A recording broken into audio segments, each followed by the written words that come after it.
All right. Adam Trigger here. It is Friday morning. It's time for Total Bases, your go-to show for Major League Baseball free picks right here on the WagerTalk YouTube channel. We've made it to Friday.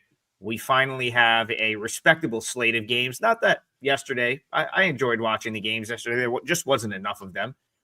Somehow still kept me up late watching the Nats, but they finally started scoring for me in the 10th.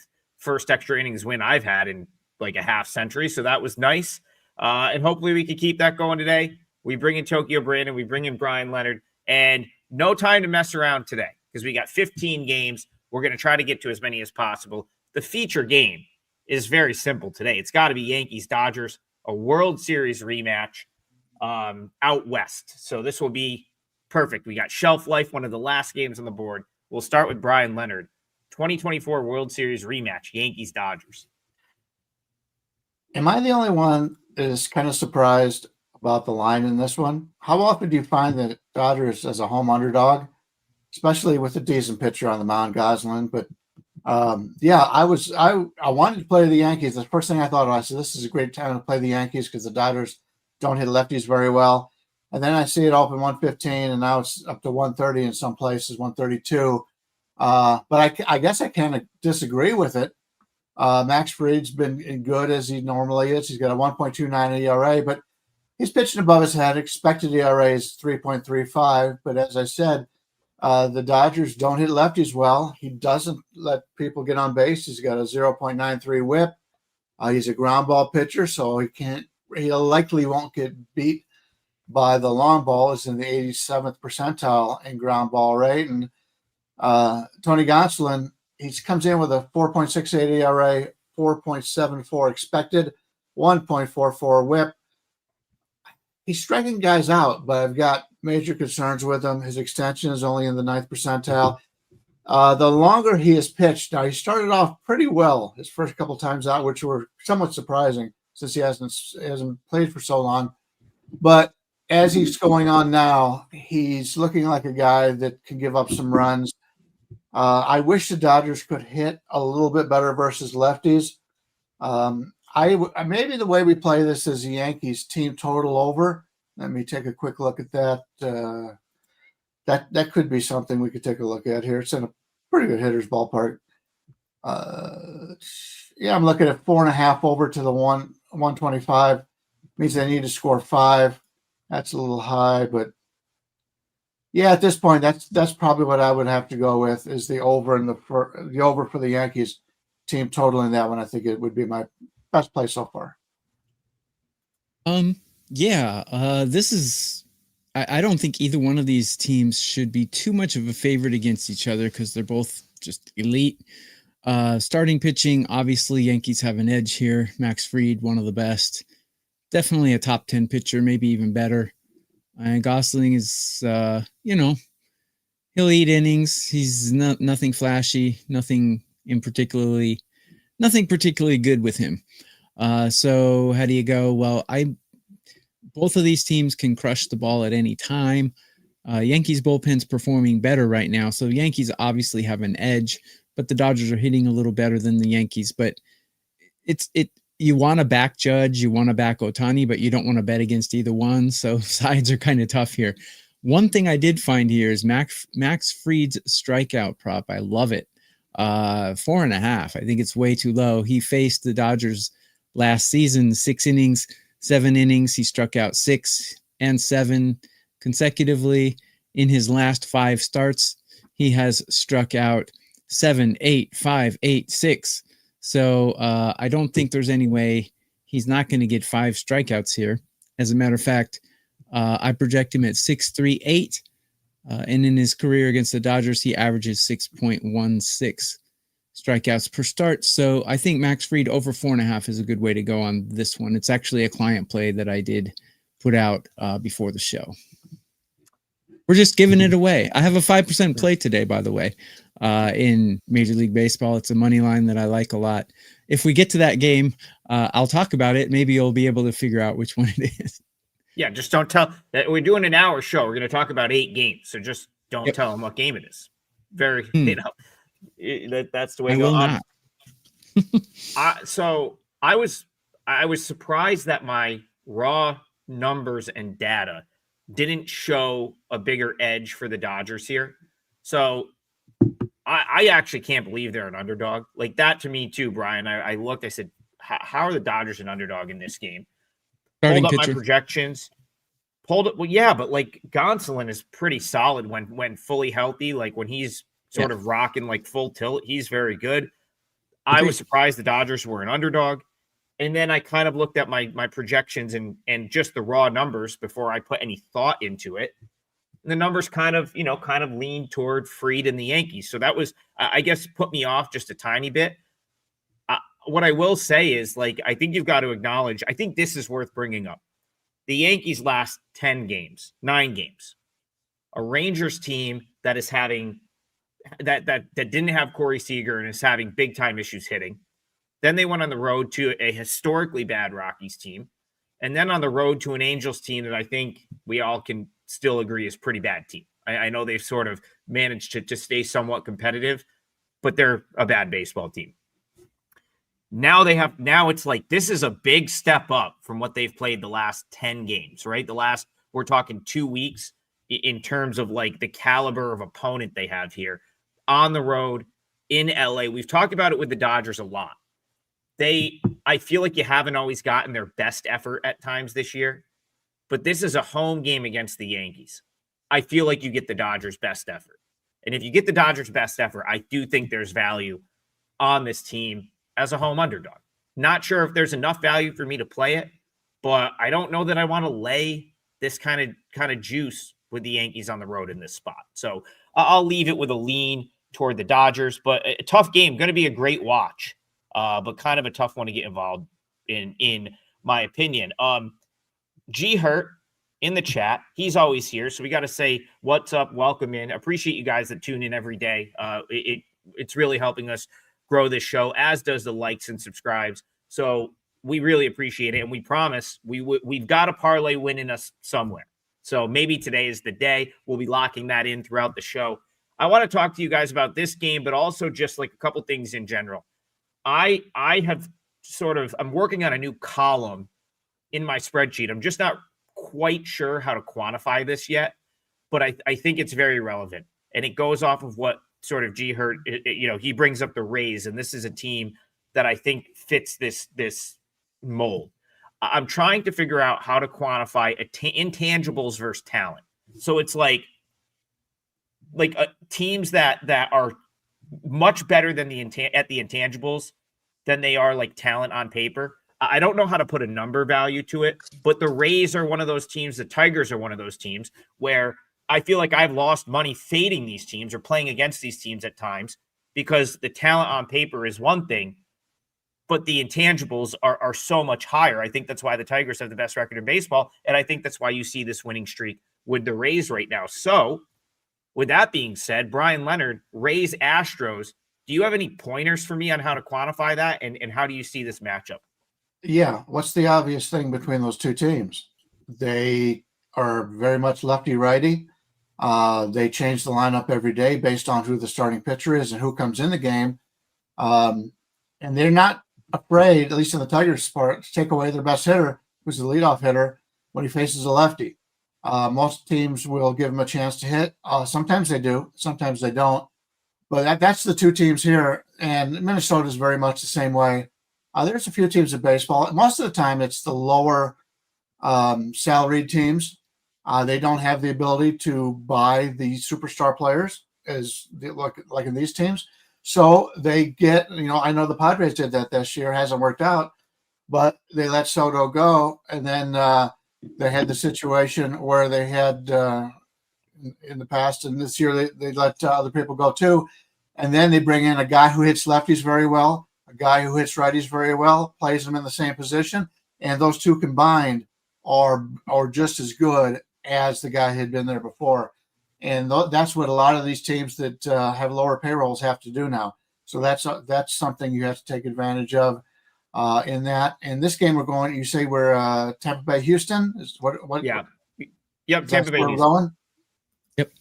Okay. Sorry about that. Let me just run over there. Just had to get that pointed out. Framber versus Pepiao.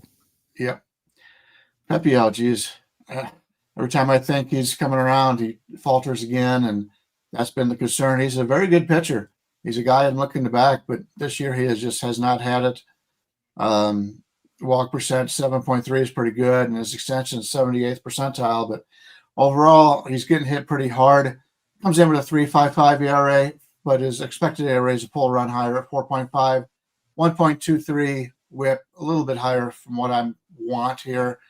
And he's going against Premier Valdez, who's a guy who's been excellent in the past and knows how to pitch. He's a veteran. He comes in with a 3.39 ERA, but his expected is a little bit higher too at 4.01, 1.14 WHIP. He's the calling card for Framber Valdez is he's got a 94th percentile ground ball rate. He is the kind of guy that every time you get a guy on base, you think you got a rally going. He is able to turn double plays, and Houston's been able to turn double plays at record numbers with him on the mound. But he doesn't have extension. His hard hit rate's not very good, average exit velocity, so he gets hit. So both these guys have the ability to get hit, but Valdez is very good in that ground ball rate. The Lions currently in the 157 to 167 range here, 7.5 on the total. Prefer Tampa Bay slightly because I think the line is a little high in this game, although I think Houston's got the slightly better pitcher here, and obviously they play very well at home. But I see some value on Tampa Bay, and with a total of 7.5, maybe we can get there either playing over probably a 3.5 team total, or play just Tampa Bay with a run and a half, something like that. My side on that one so far. Yeah, looking at this, I see the Astros with an advantage in almost every category, but only a slight advantage. Is one of those games where they're kind of better at everything, but just a little bit. So my overall ranking doesn't have them high enough to bet on them. Both of these teams are slamming the crap of the ball right now. They're both ranked in top 5 current form. Tampa Bay's bullpen underperforming a bit. And like Bryan said, Pepio, he's good, he's bad. Yeah, I don't really know what I'm going to get from him. But the Astros sure are slamming the ball. I might take an Astros team total, kind of opposite of Bryan there. Might take an Astros team total. That would be probably the way I go because they're just crushing it. I did have their team total yesterday and they got shut out, so that wasn't good. But it was only 1%, so I guess I can't cry too much. But yeah, I might take an Astros team total perhaps. Might play it, might not.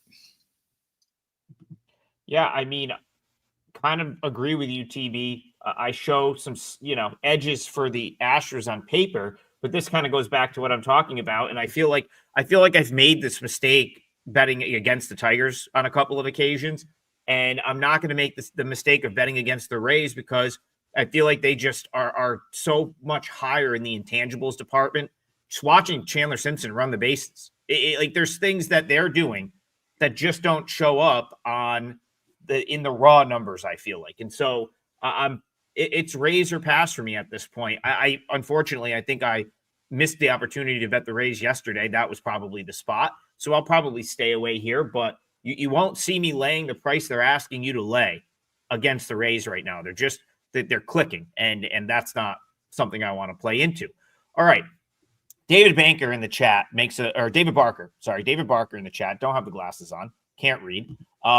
Makes a good point here that I want to talk about. We'll talk about it in the context of the early game.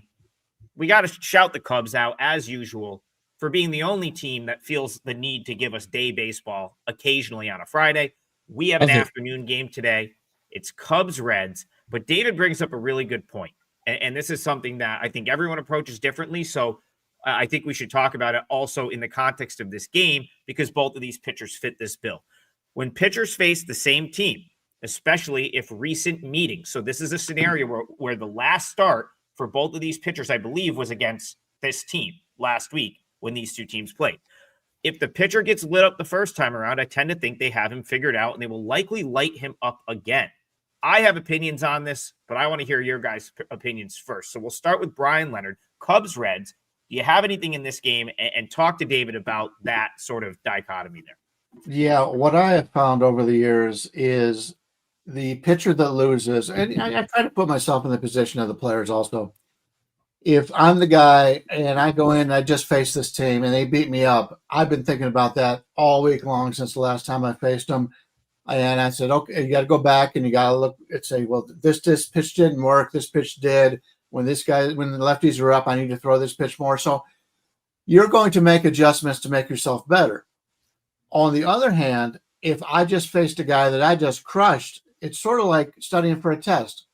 I've been acing these tests all year long, and when you do that kind of thing, you tend to not put in the work later on when you're a kid if you're doing really well on something. And I think that's the thing that I look at here is the guy that didn't pitch well has extra reason to make some changes and keep from embarrassing himself for the second time.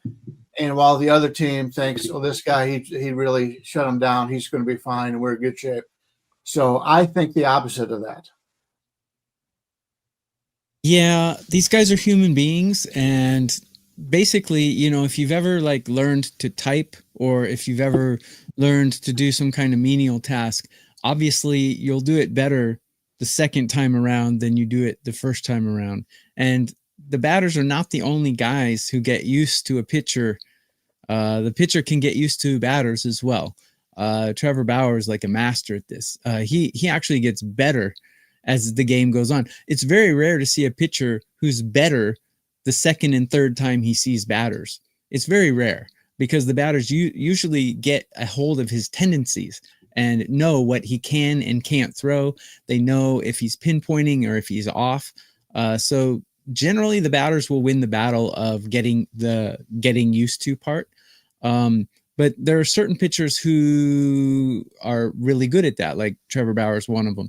So, yeah, I don't know if he get rocked the last game, if he's better the next game. I don't know if I've seen that tendency. I have seen the tendency that batters do get used to a pitcher, and usually it's advantage batters the more they see the pitcher, whether it's the same game or the next game.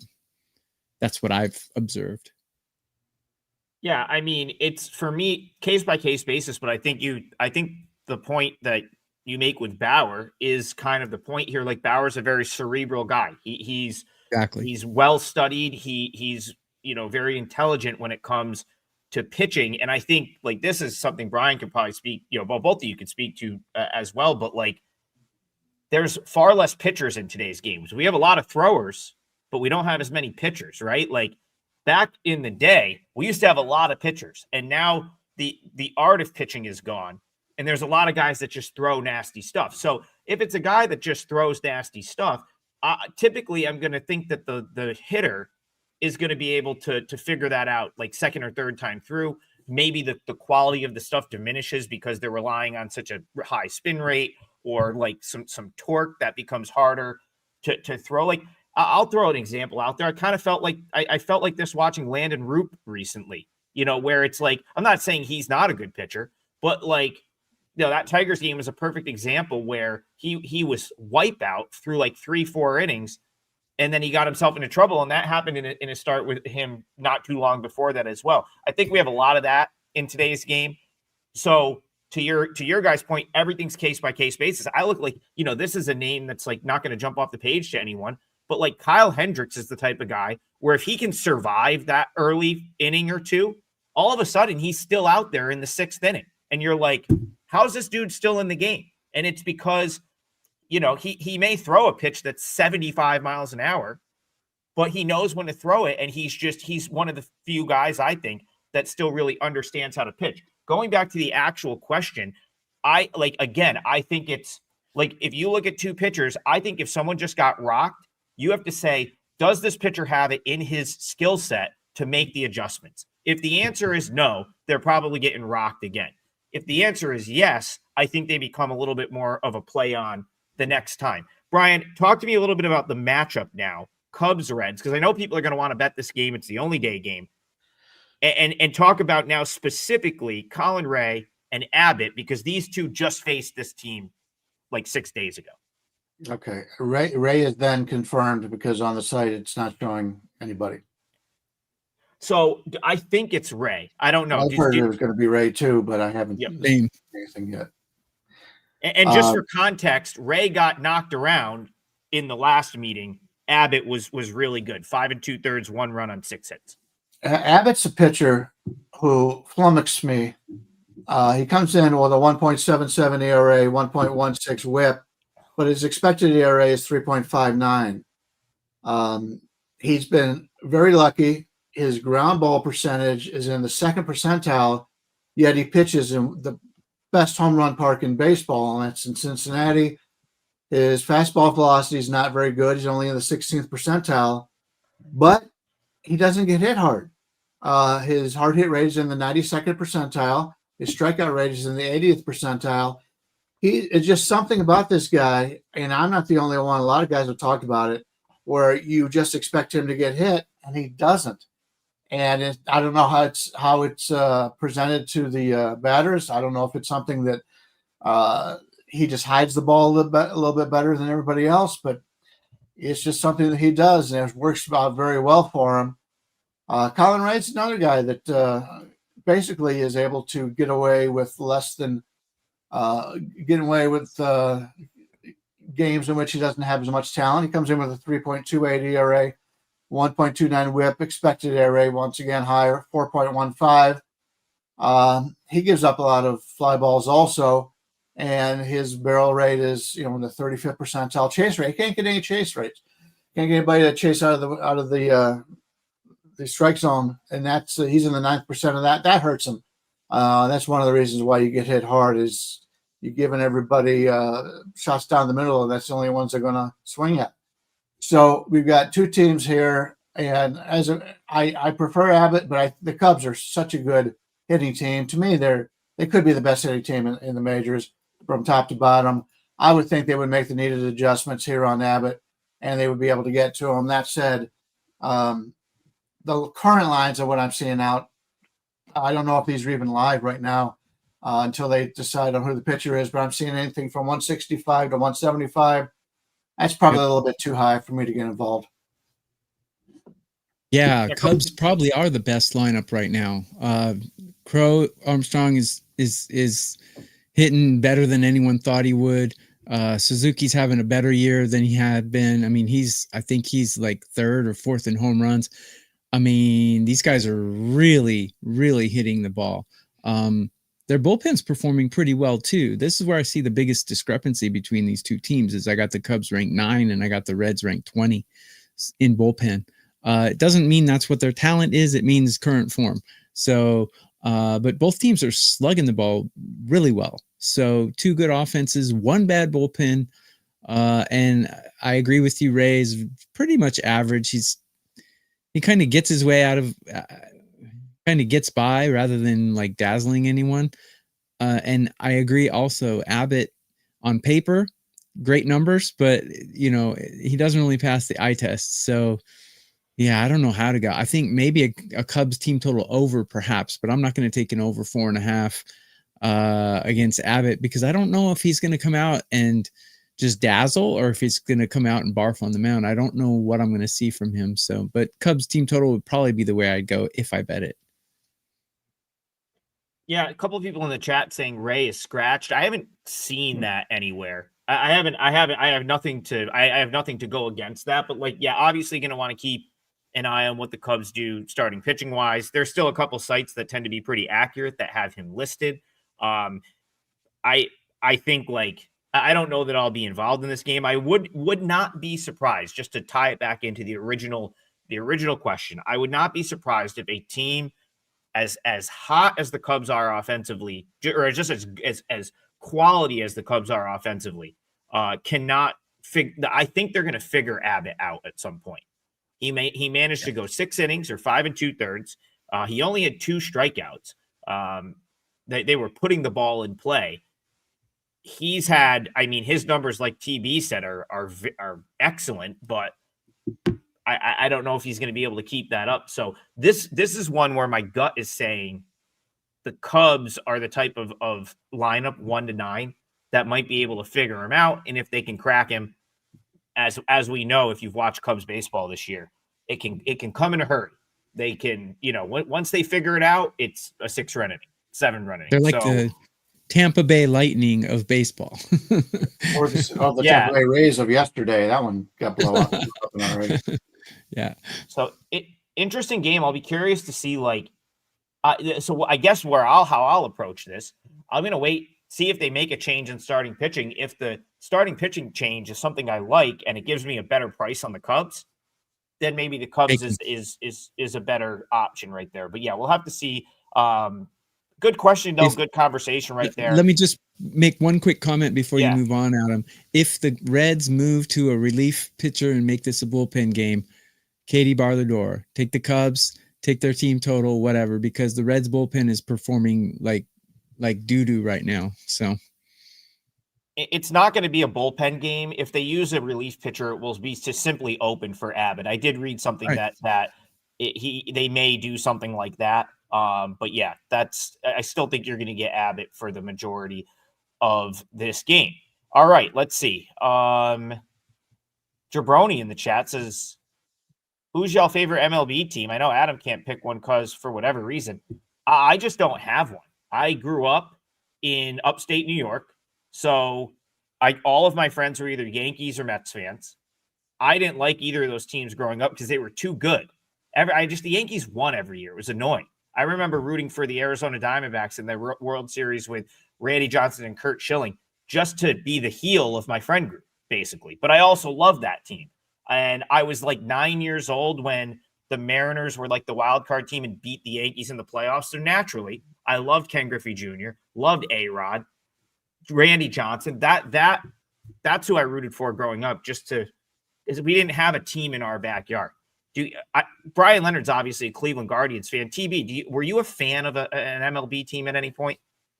So I was raised in Arizona, but my parents were divorced, and my dad, I was born in Iowa, like on the Mississippi River in the Quad Cities with Illinois. So my dad was a huge Cubs fan. So we would drive from Iowa and go watch the Cubs.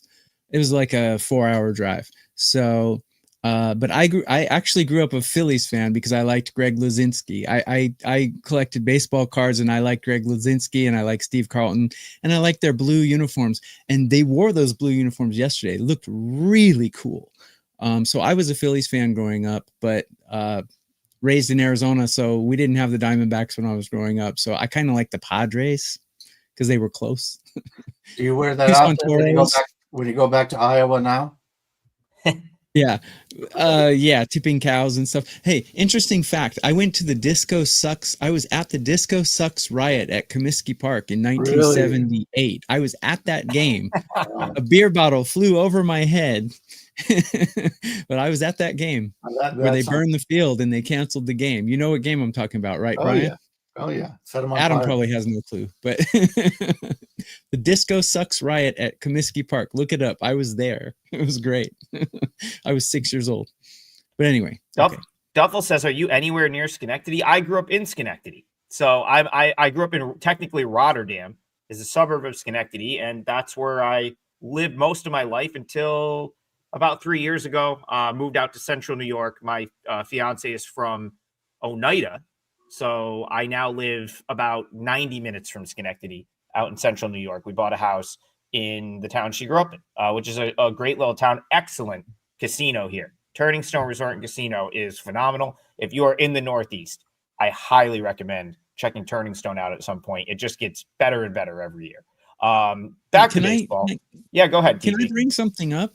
Yeah. Angels. This is a good segue because Trout is back today and someone's been asking, like, Lugo's coming off the IL.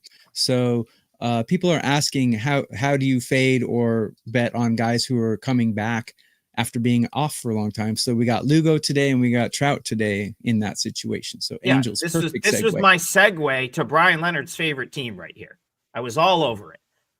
Bryan Leonard, as we know, is a Guardians guy, Angels Guardians, and as TB brings up, we should have Mike Trout back in the lineup. Brian, does it matter that much for this one-off game right here? From a batter standpoint, no, I don't believe so. I wouldn't expect him to run. In fact, they've already talked about him probably not running when he gets back. That was the last thing he was doing. He was doing basically everything else. He was just getting his legs under him. So he'll come into this game. He'll be fresh, and it's something that the Angels need. As for when it happens to a pitcher, it all depends on what it is. Lugo comes in with a hamstring injury, I believe. So I don't think that's going to have any effect. It's not an arm. It's not an elbow. It's not a shoulder. Those are the ones you need to worry about. And we've seen that already this year. The guys coming back from Tommy John or coming back from major arm surgery, a lot of them are really struggling. So that's something to keep in mind here. I've got my favorite starter pitching here that I think has a lot of value going for the Angels today, and that's Jose Soriano, 3.73 ERA. I don't like his whip, 1.53, but his expected ERA, 4.12. Ground ball pitcher. And Cleveland made some changes last year to make it more of a home run hitting ballpark to like right center field. They made some changes in that regard. That's where Cleveland got a lot of home runs last year. So with him being a 99 percentile in ground ball rate, I think is a big deal here. His fastball velocity is very good. He's a good fastball pitcher. He does throw his sinker 50% of the time. So his four-seamer only throws about 8% of the time. And that's something I like, that he doesn't throw the fastball. And we saw that, I talked about that in one of the games yesterday. Ortiz is going for Cleveland, and some guys like Ortiz, some guys don't. He's very hit or miss. 4.73 ERA, 5.13 expected, 1.43 whip. It's high. He gets hit hard, 6th percentile, barrel rate, 9th percentile. Average exit velocity, nobody's worse. He's 1st percentile in Major League Baseball. I think the Angels, the way they stack up with the power that they have, I think they can have some success in this game against Cleveland. I prefer the Angels side here. You're getting take back about anywhere from 120, 118 to 132 with the Angels. And we got the better pitcher. I think they got the better hitting. Cleveland's had to deal with Kwan being hurt. He might not be in the lineup today, and that's a big deal. He's one of the top 3 hitters. So, unfortunately for the Cleveland fan in me, I don't pay attention to my fandom when I got a line on a game I could take advantage of. So I'll be on the Angels. In fact, put that down as my my parlay ticket since we're getting in the second half of the show. Let's go with the Angels tonight. Soriano against Ortiz, and something in the 130 range, 129 would be pretty much the consensus. So Angels full game plus 130. Yeah. All right, that'll help the price on this parlay for sure. Plus what are we 130. thinking, TV? Wow. Yeah, there we go. Yeah. Nice. There's a play I really like in this game. So when I see a bad pitcher, I want to bet on him being bad. I don't want to bet on him being good. Ortiz is a bad pitcher, in my opinion. And so when I see that, basically I scan the card, I scan the pitchers, and I say, okay, this guy's bad. Let's see how he's been performing. One thing just jumped off the page when I looked at how Ortiz is pitching. If you take a look, in his last 6, even 10 starts, 5 walks, 2 walks, 2 walks, 3 walks, 2 walks, 5, 3, 2. He cannot stop walking people. And today, his walks prop, the Angels also are one of the highest walking teams in baseball, and his walk prop is 1.5. That's crazy. If it's still 1.5 on DraftKings, you should grab it right now, because I don't see how he doesn't walk 2 guys. He's done it 10 starts in a row, and the Angels are one of the bigger walking teams. So I'm going to bet Ortiz to walk more than 1.5 guys here. That was on DraftKings a couple hours ago. It might jump up to 2.5. I don't know, but I got a 1.5, and I'm pretty happy about it. What'd you have to lay on that? Let me see. Ortiz 2 over 1. It was minus 155 when I saw it. That's pretty cheap. I agree. Yeah, I agree. Yeah. Yeah, I'm personally not high on Luis Ortiz. I thought that was an interesting move this past offseason by the Guardians to sort of pay him a little bit. I don't know if he's bad, but he's just like I didn't think he was gonna justify the dollar amount that the Guardian that was their sort of like offseason get for a pitcher. I wasn't buying it, and he hasn't been great so far this year. Tell you something interesting about the Angels that I think is somewhat going unnoticed. Coming into, well, for the first couple months of the season, this Angels bullpen was straight up bad, right? They had the injury to Ben Joyce, and they were awful from a bullpen standpoint. They've started to figure it out, and it's, Ron Washington, he's old school guy. I kind of like how he's managing this team. Like, he's laughing when he's like, I'm not going to face Aaron Judge. Take your walk. I don't care if there's no base open. No problem. You're not going to beat me. Like, I feel like Ron Washington's not a guy that's like listening to the quants at this point. That, he's just like, I'm an old school dude. I'm going to manage this team my way. So the bullpen struggling. What does he do? He takes Reed Detmers, who is having a nightmare season run as a starter. He's pretty much failed as a starter. Yeah, but he's turned him into a bullpen guy, and he's come out. I think he's like 6 or 7 outings where he hasn't given up a run. And another guy who left the Angels, right? But it's a lefty out of the bullpen. So now you've got like Detmers has been a quality arm down there. The trade that they absolutely fleeced the Red Sox on last year to get Matthew Lugo, Cavadas, who's still down in the minors. They also got Ryan Zefferjan in that trade, who's proving to be a very, very good relief pitcher. He's going to be a closer sooner than later. He's probably the best reliever outside of Joyce on this roster. Of course, we know Joyce is hurt. The point is, and then Jansen's okay, whatever. The point is, the Angels are getting priced as a team with like the worst bullpen in the league still. And the more I watch them, the more I'm like, it's not that bad. Their bullpen isn't that bad. I thought they performed well in the Yankees series. Soriano, clearly the better starter here. Bryan, I might have done this if you didn't do it. So I co-signed the Angels play. Think that's incredible value against a Guardians team that's they're just not that good. The Guardians are not what they are last year. Bryan's been all over it since the beginning of the season. They don't have the bullpen they did last year. They don't have they're not the pests 1 through 9 that they were last year either.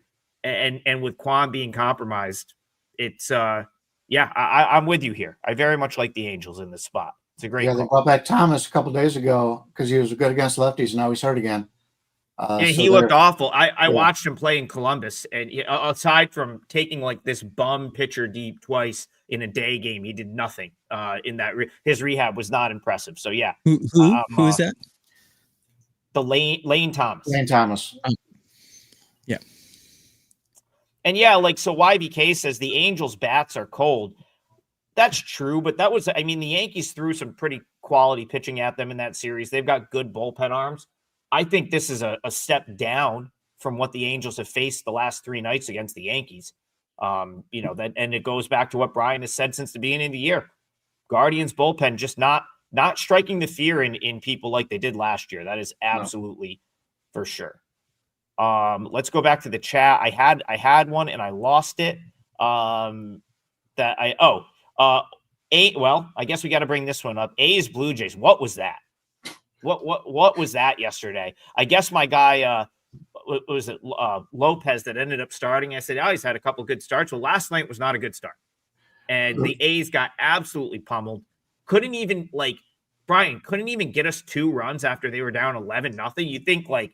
You think they would just start throwing the ball over the plate at that point, and they could get a couple runs. So we go back to Bryan Leonard, A's Blue Jays. How do they come back from that? Yeah, my only play yesterday was the A's over 1.5 in the first 5, and they never even got a chance. They had one time they had run around second with 2 outs, and the home run would have done it. But that was such a funny game. I thought the exact same thing. It was in the third inning or something, I think, where they went off. Toronto started going off on them, second or third. And I said, once they get a big lead in this game, 5-6 runs, they're just going to get out there and throw the ball right down the plate, get this over with. I said, that's going to work out great for us. And they still couldn't hit. The Athletics, we talked about it yesterday. They brought up a lot of guys from the minors. Most of them are not really their top prospects. But I blew it yesterday. I should not have ever played that because they have so many young guys up there for the first time. And I talk about that each and every day. Your guys going up for the first time, they just can't get to the extra speed at Major League Baseball. They struggle. They go back down to the minors. They come up next time. They're a lot better prepared. And here we got like 4 guys in the lineup last night that even I was even watching the game, and the announcers in the game didn't even know who these guys were. And these are major league announcers. So, yeah, that one's on me yesterday. I believe that guy's. I apologize. But, yeah, this Oakland team, their offense right now, you've got to have a major reason to play on them. And, Toronto's playing a lot better baseball right now. It wouldn't surprise me if we saw another game very similar to yesterday. I'd hope the A's could get that offense going, but right now, I don't trust it. Kind of the same. I'm not going to bet this game, but I'll give you my ratings. I've got Toronto's bullpen performing really well. A's bullpen not. Both starting pitchers pretty mediocre. And hitting, I actually have the A's hitting better than Toronto right now. So Toronto's bats are not hitting either. It doesn't mean the A's are hitting. It means both of them are pretty bad.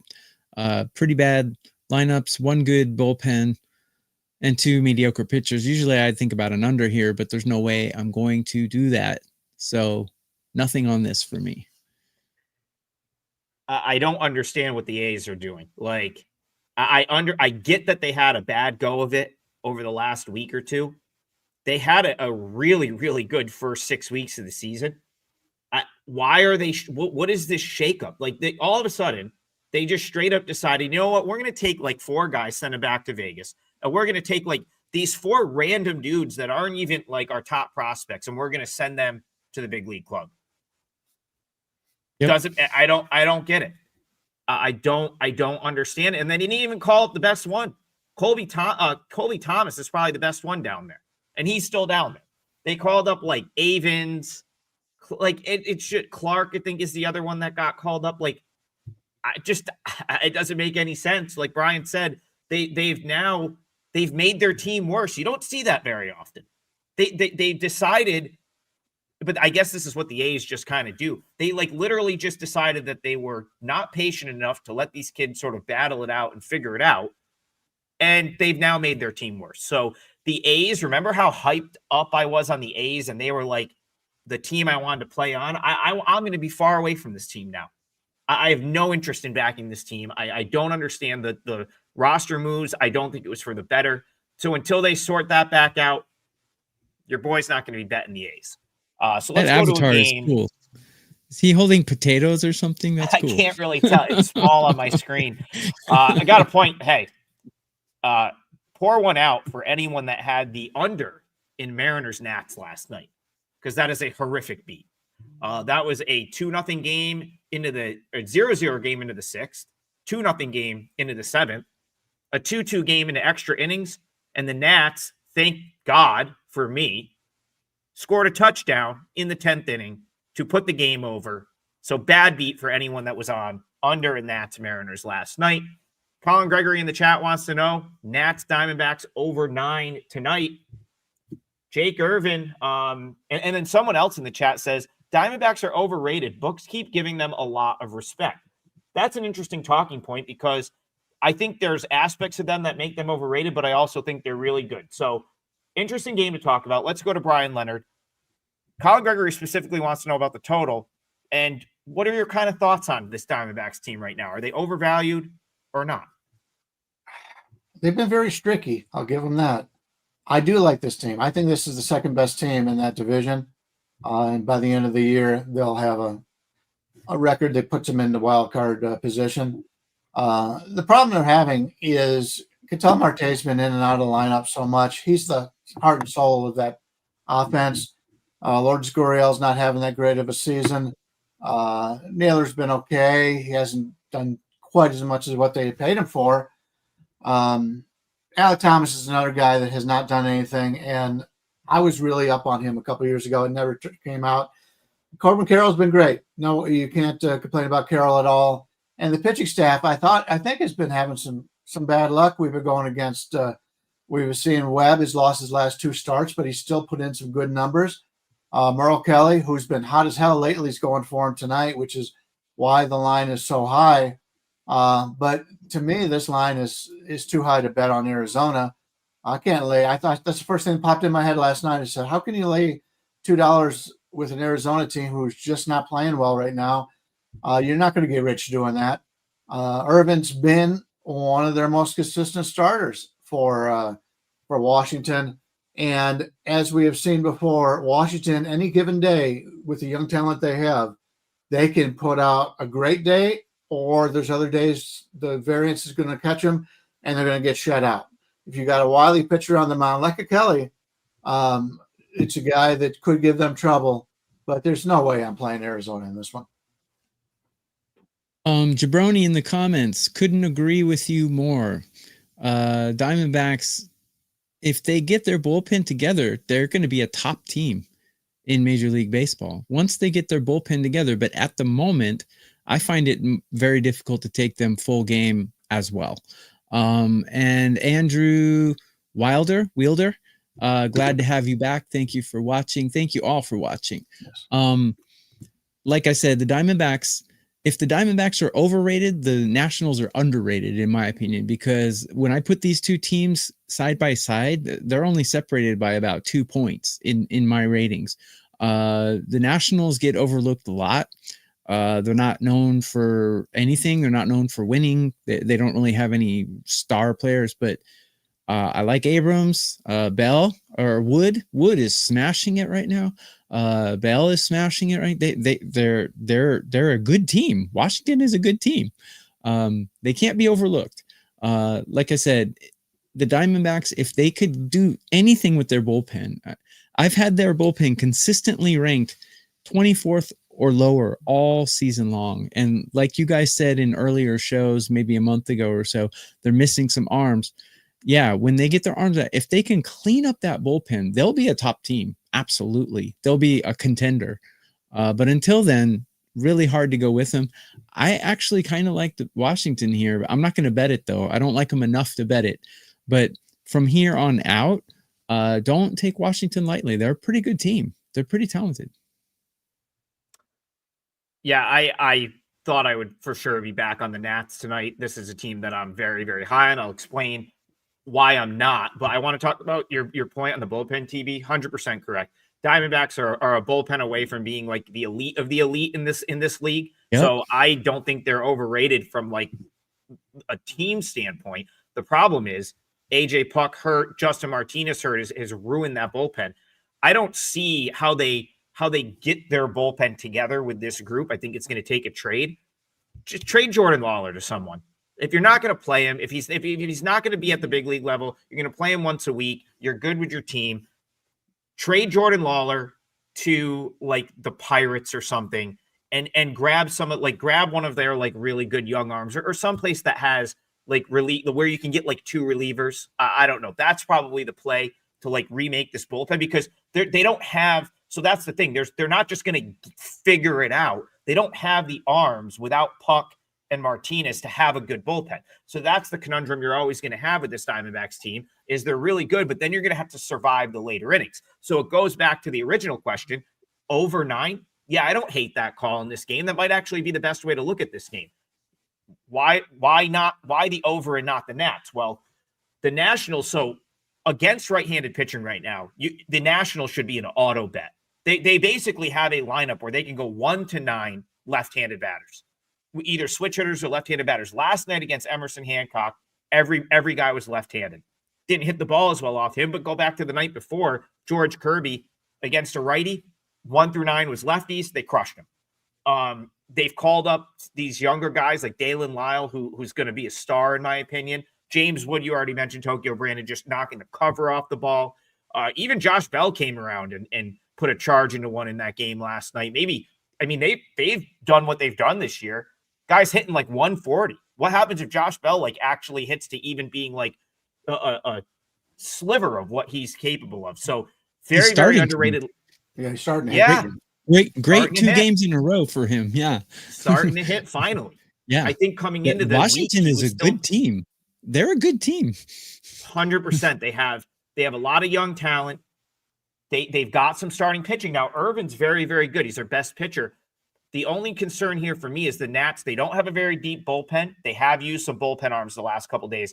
And Merrill Kelly, I dug this up before the show, actually pretty good against left-handed hitters. Like the splits are not great I was hoping to log in and see Merrill Kelly's numbers drop off like facing lefties. They don't.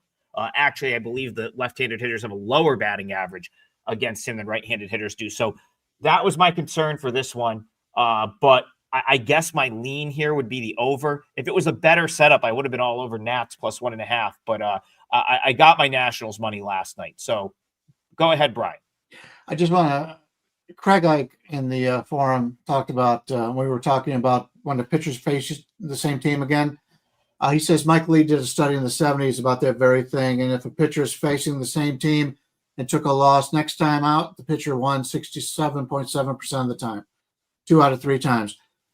First of all, thank you, Craig, and thank you for bringing up Mike Lee. I was friends with Mike Lee for many years before he passed away. Did everything by hand. He was an old-time guy that did it just like I did when I was growing up.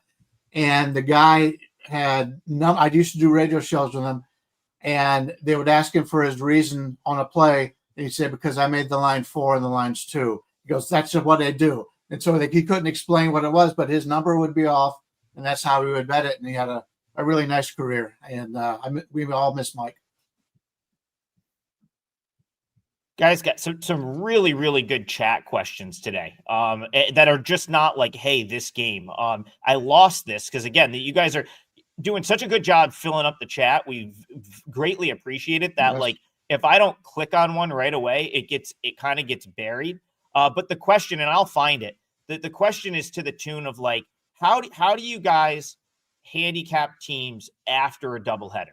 And I think that the ask was in the context of the Phillies, who now play the Brewers after playing a doubleheader yesterday. So I'll go to Brian Leonard here, and this might actually be my parlay leg when we're all said and done. So we'll go Brian TB, and then I'll wrap it up. Phillies, Brewers, and then also address the doubleheader question. The doubleheader thing to me is you just have to look at who's available to pitch out of the bullpen.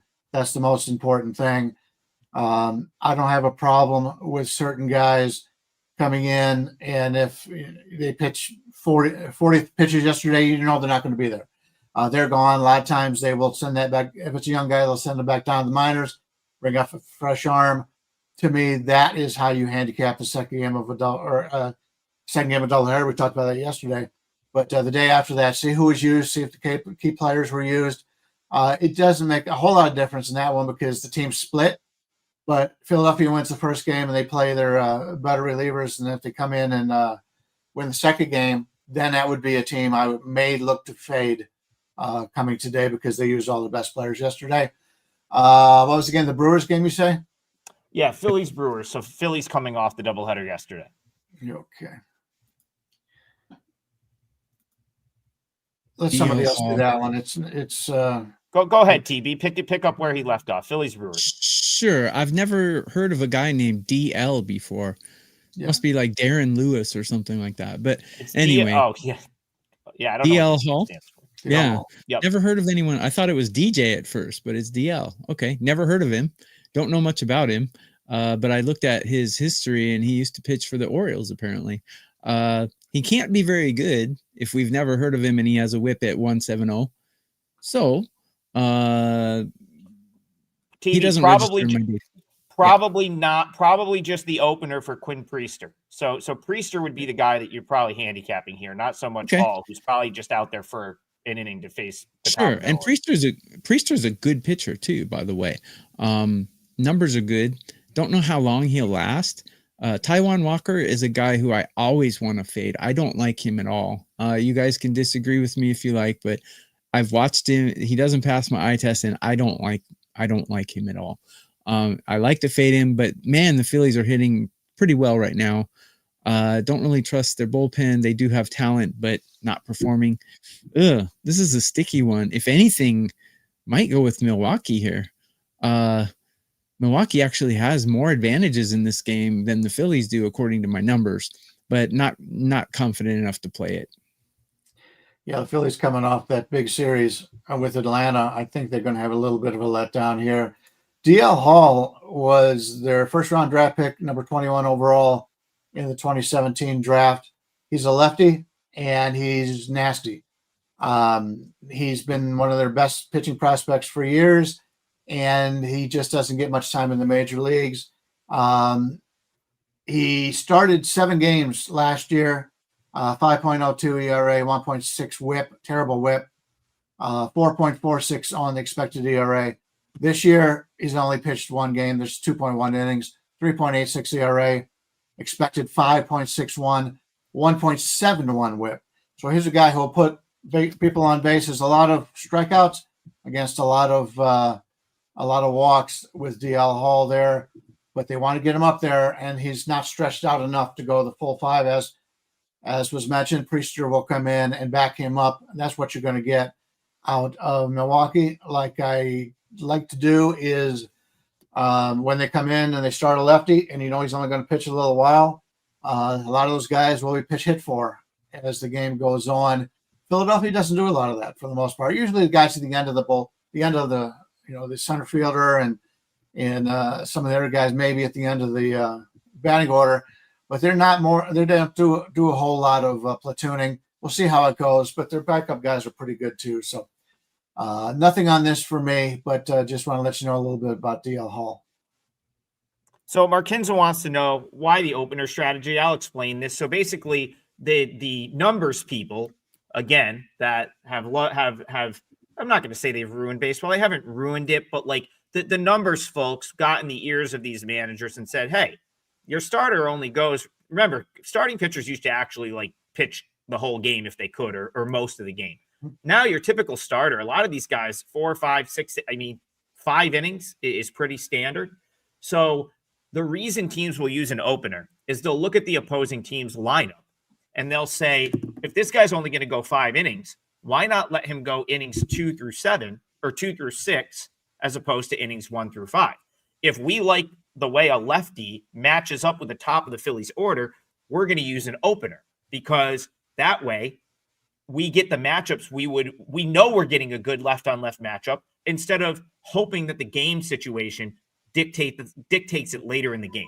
That's why you're never going to see it with a top. You're never going to see them use an opener for Max Fried, right? Or someone that's like a guy that can go out and give you 7, 8 innings, or that's a legitimate starter. But some of these other guys, like a Quinn Priester, who you just pray can survive for 4 or 5 innings, that's why they use the opener strategy. I like the over here. That's going to be my parlay leg. Tired bullpens we talked about coming off. A tired bullpen for Philly we talked about coming off the doubleheader. Taijuan Walker's abysmal. Don't know how he's still in an MLB starting rotation. I know he's thrown up some decent numbers at times this year. But yeah, just I'm not buying him. I think the Brewers can generate some offense off of him. Quinn Priester, I don't know how long this charade is going to go, where he's just not getting lit up at the big league level. So, and as Tokyo Brandon said, the Phillies can hit. So that's going to be my parlay leg. Bryan, Leonard, what am I looking at for an over in Phillies Brewers right now? Over Phillies Brewers, we're looking at, you can get a 9.5 over anywhere from -110 to -118. All right, we'll call it Phillies Brewers over 9.5. I'll do my parlay leg here. It's not a game we covered. It's not a game we covered, but I'm going to do Kyle Freeland over 3.5 strikeouts. It's -120. Freeland, I actually like him. You can laugh if you want. I think he's a pretty good pitcher, and he has a lot of strikeouts against these batters in his history, and he's performing well on the road. I like him. Well, let's finish up with that game. Bryan, do you have thoughts? That's Rockies Mets, Citi Field tonight. Well, I learned one thing yesterday, and that was the Oakland A's offense is too young to have success with the lineup they have now. The other thing we've known for a long time, and that's the Colorado Rockies are terrible versus lefties, 1 in 15 on the season, and they're terrible when they go on the road. So you've got to find a way to bet on the Mets or against the Rockies in this game. The line is obviously inflated. It's sitting there at anywhere from 330 to 360 on the Mets. I've seen a 313 at Chris, but for the most part, they're a huge favorite here. I want no part of Colorado. I got to find a way to play the Mets. And like I said, Freeland, I like Freeland's strikeouts over. There's not a lot of ways you can play Colorado, but I'm projecting Freeland to go 4.51 strikeouts. His career against the Mets is over 4. So I think 3.5 is too low for him. So I'm going to go with Freeland over 3.5 Ks. Yeah, and I mean, if anything, like Freeland's a veteran enough guy where if he's as long as he's not getting completely destroyed, they're going to leave him out there. Like because they just don't have guys in that rotation that they can guarantee length. So if as long as Freeland doesn't get in a situation where it's like a 5-6 run inning, he's going to stay out there probably long enough to just by attrition get to 4 strikeouts. So I like that, TB. That's a good call right there. I think that number is low as well. We've reached the hour mark. We really appreciate you guys tuning in. Always a great live viewership on this show. So we need the likes and subscribe so we can continue to pump the numbers up. The YouTube views have been great. We hope we're getting to everything you want to hear. I know, over the course of an hour, with how deep we're going into some of these games, we're never going to get to all the games. The goal is to get to as many as possible, and that's why we prioritize the people that are showing up live in the chat. We want to get to as many as we can. City by the Bay says Dodgers tonight. We opened the show with that one. We kind of went around the horn. It was our feature breakdown here was Dodgers Yankees. As always, you can watch these shows live and on demand on the WagerTalk YouTube channel. One final time for the parlay. 5% play. Go get it. I also Brandon's got a 5%. Sorry. See, wait till the last minute. We almost forget about it. Yeah, I also have a 5% play going up. I haven't posted it yet. And I have a play that's going up. I haven't decided the rating yet, but if I like it enough when I get off here and all the boxes, like with, lineup news and stuff check, it's probably going to be a 5%er as well. Won last night, won the night before. Kind of want to try to see if I can ride that wave into the weekend. But without further ado, the parlay. Chad Picard says, "What's the parlay, boys? Stop rambling on. We got to pay the bill somehow here, Chad. But what is the parlay?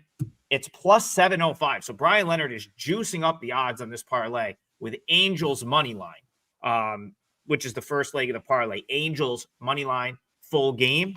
We have Braves. Sorry, let me restart. Angels money line is Bryan's leg plus 130. Brewers Phillies over 9.5 is going to be my leg of the parlay. And then TB is going with a strikeout prop. It's Kyle Freeland over 3.5 strikeouts. It should be over 7-1, depending on your book. I've got plus 705. I'm going to punch it into one of the legal books and post the ticket, and we'll go with that price. We said we got to hit one a week, guys, and we haven't hit one yet this week, which is the Marlins' fault. Not any of our fault. It's the Marlins' fault. We had it right there. Somehow they couldn't cover 1.5 when they had a 6-run lead in the first inning. So maybe today is the day. I certainly hope it is. Hope everyone has a great weekend. Cash all your tickets, and we'll see you guys next week. Have a great weekend, everyone.